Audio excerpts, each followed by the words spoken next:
নমস্কাৰ বন্ধু বান্ধৱীসকল, মোৰ অন্য এটা ভিডিঅ'লৈ আপোনালোক সকলোকে স্বাগতম জনাইছোঁ।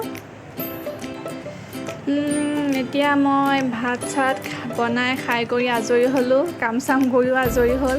অফিচ গ'ল, এতিয়া আছোঁ। ভাবিছোঁ ব্লগ এটাকে কৰোঁ, আপোনালোকে চাওক।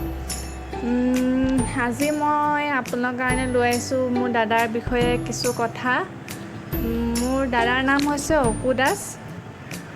সি সৰুৰ পৰাই আৰ্ট কৰি বহুত ভাল পায়, বিভিন্ন ধৰণৰ আৰ্ট কৰে। সি কিন্তু স্কুল যোৱা নাছিলে, স্কুল নোযোৱাকৈ সি নিজে আৰ্ট কৰিবলৈ শিকিছে। সি ৱাল পেইণ্টিং, কিছুমান ইমাজিনেশ্যনৰ কিছুমান আৰ্ট কৰে, তাৰপিছত বিভিন্ন ধৰণৰ আৰ্ট কৰে। আপোনালোকক মই ফটো দেখাম বাৰু। সি বিভিন্ন ঠাইত গৈও আৰ্ট কৰিছে, আৰু লগতে সি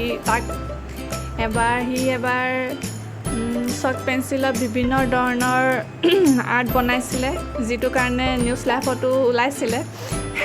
আপোনালোকে হয়তো দেখিছে চাগে, তাৰ ফেচবুক একাউণ্টত আছে অপু দাস বুলি, তাত চিনাকি মানুহবোৰে দেখিছে চাগে।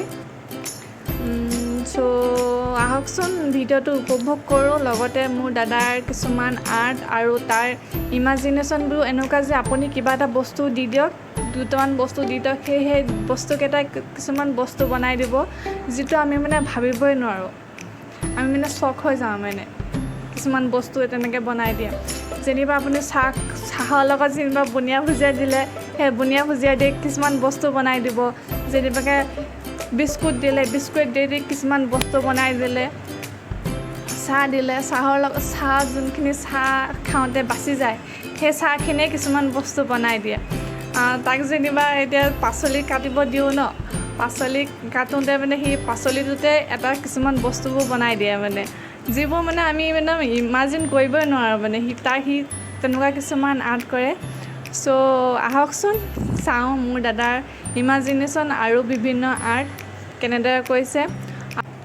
বৰ্তমান মোৰ ভিডিঅ'টো যিসকল ব্যক্তিয়ে চাই আছে, তেওঁলোকৰ ভাইটি ভণ্টি বা ল'ৰা ছোৱালী আছে, তেওঁলোকক মোৰ দাদাৰ এই ছবিসমূহ দেখাবচোন। তেওঁলোকে চাই বহুত ভাল পাব। লগতে দাদাৰ কিছুমান ইমাজিনেশ্যনৰ ছবি তেওঁলোকে আঁকিবলৈ উৎসাহ পাব। আপোনালোকে যদি আপোনালোকৰ ল'ৰা ছোৱালী বা ভাইটি ভণ্টিক মোৰ দাদাৰ পৰা আৰ্ট শিকাব বিচাৰে, তেনেহ'লে মই দাদাৰ ফোন নম্বৰটো দি দিম। দাদাৰ লগত কণ্টেক্ট কৰি ল'ব। সি অনলাইন ক্লাছো কৰে।